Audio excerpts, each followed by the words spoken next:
I am having such a good time spending my time on the planet Earth, and surely no malevolent deity is judging me as I wander this planet sleep deprived and only on 1500 milligrams of caffeine. Oh.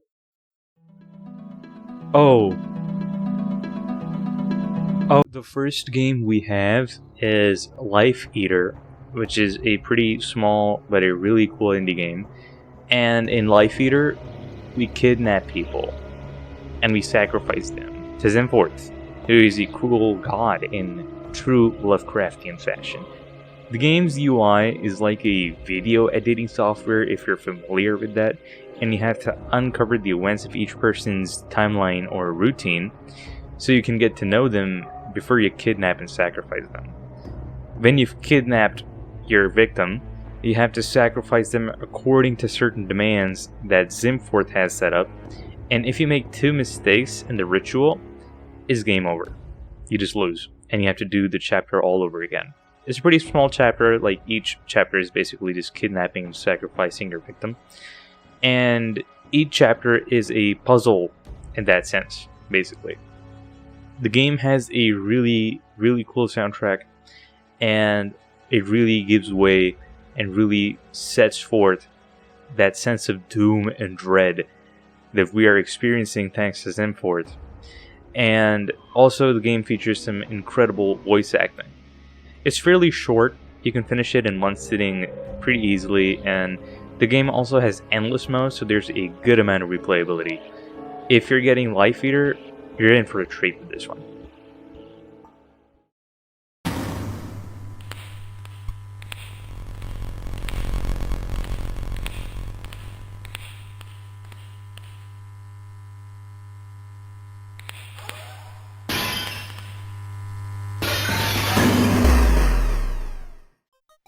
Up next, we are in for an absolute treat for Junji Ito fans and fans of horror manga overall. World of Horror is a roguelite survival horror game that plays in the style akin to visual novels and RPGs. The plot follows your character facing certain death as you have to confront the old gods as they crawl back into reality and wreak complete chaos in the small town of Shiokawa, Japan. Every playthrough is varied, and you can even choose what you want from your playthrough, though the option of going in completely blind for a random session is also available. As far as the presentation is concerned, it is an absolute treat for people who are fans of Junji Ito's works and also fans of the PC-98 aesthetic. The soundtrack is chiptune and masterfully composed and gives way for a sense of looming dread. Like, this game has an incredible soundtrack. Each playthrough lasts for about an hour, and there is tons of replayability, as you'll see an almost entirely new event in every playthrough. The game also supports mods, and the community has made tons of custom storylines and events for you to experience, adding to the replayability of this game. World of Horror is a must-play, especially if this is what you're looking for.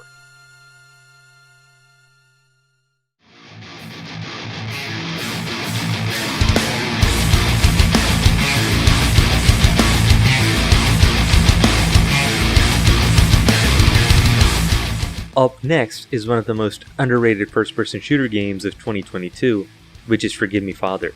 Forgive Me Father is an incredible first-person shooter game that has derived tons of inspiration from novels by H.P. Lovecraft and conveys the feeling that those novels did in an incredible fashion.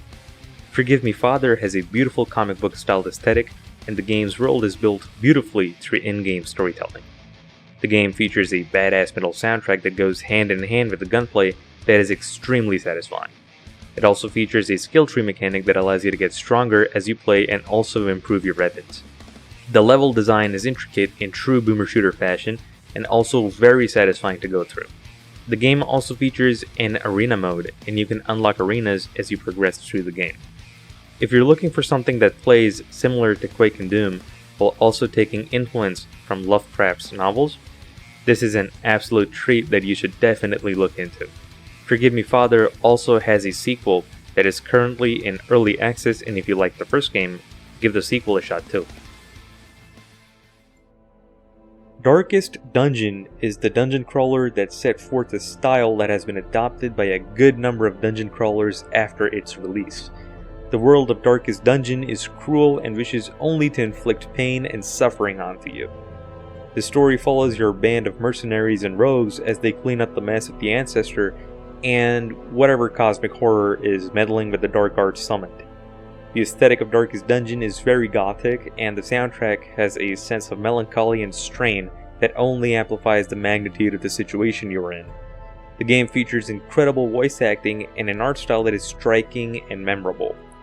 There's no doubt that this game got the love it did, and I often come back to it from time to time just because of how fun it is to play. As far as the gameplay is concerned, the dungeons are procedurally generated and the game has a permadeath mechanic. It also boasts a sophisticated stress mechanic where it fills up as you fight and go through the labyrinths.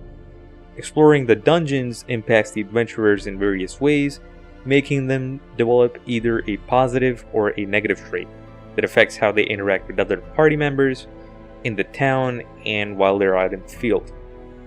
Darkest Dungeon is oftentimes on sale, and though this game also has a sequel, I would highly suggest that you play at least the first game, because the first game is incredible and also has a good number of DLCs that further expand the Darkest Dungeon universe.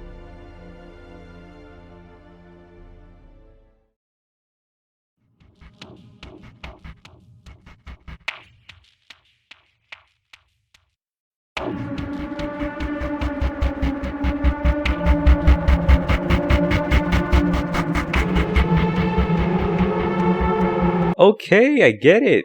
Fear and Hunger is a dark fantasy JRPG styled survival horror game, that is quite the mouthful, that will surely strain you. The game plays like an immersive sim and gives you room to play around and survive, though survival isn't the easiest thing to do here.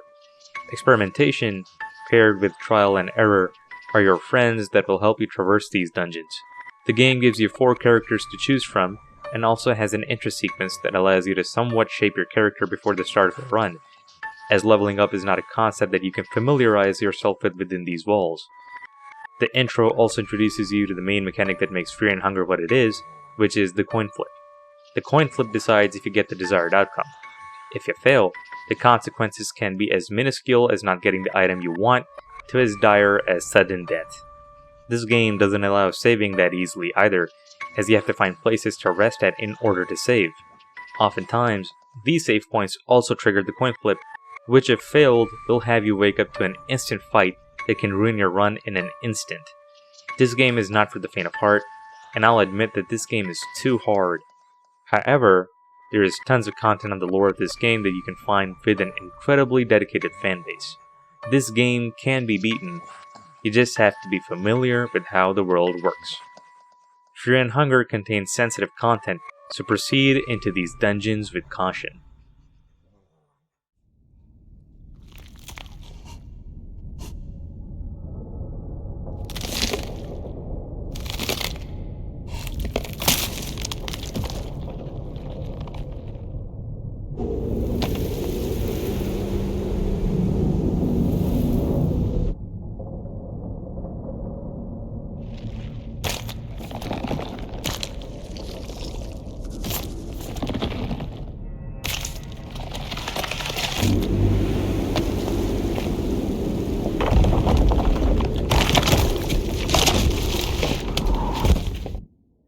Scorn is a game that speaks for itself.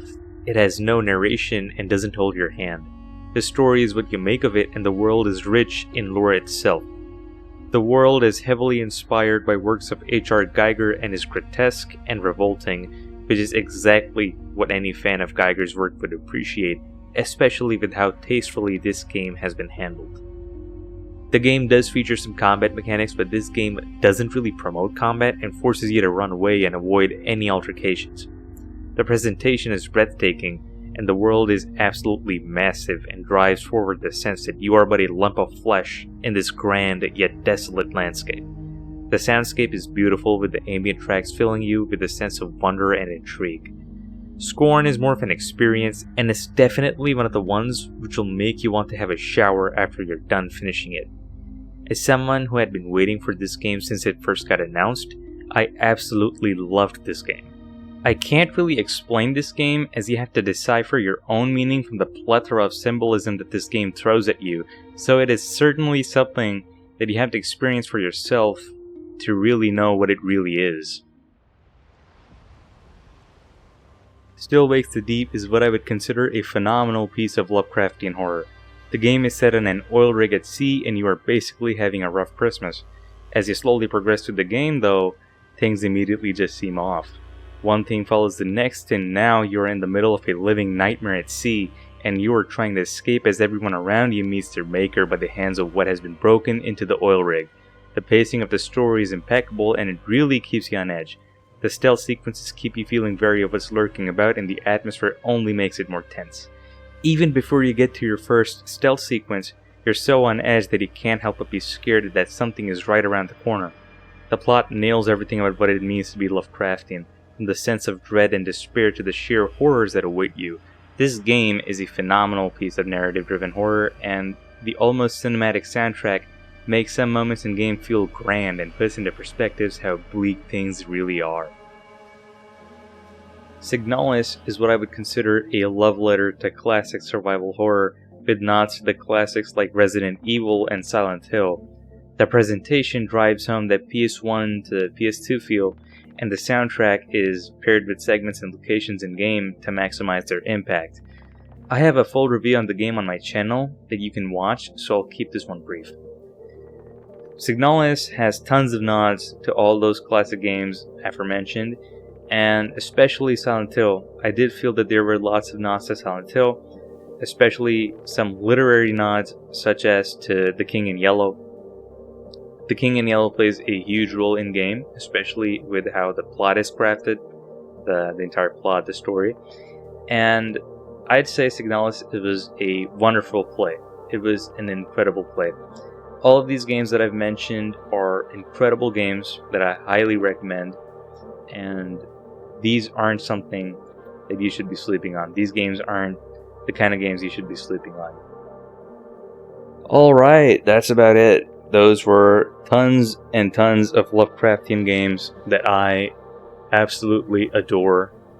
And if there was a game that you wanted to see but I didn't mention, let me know in the comments below. If you like this video, leave it a like, and if you want more content like this, subscribe, and I'll be seeing you guys next time. Thanks for watching.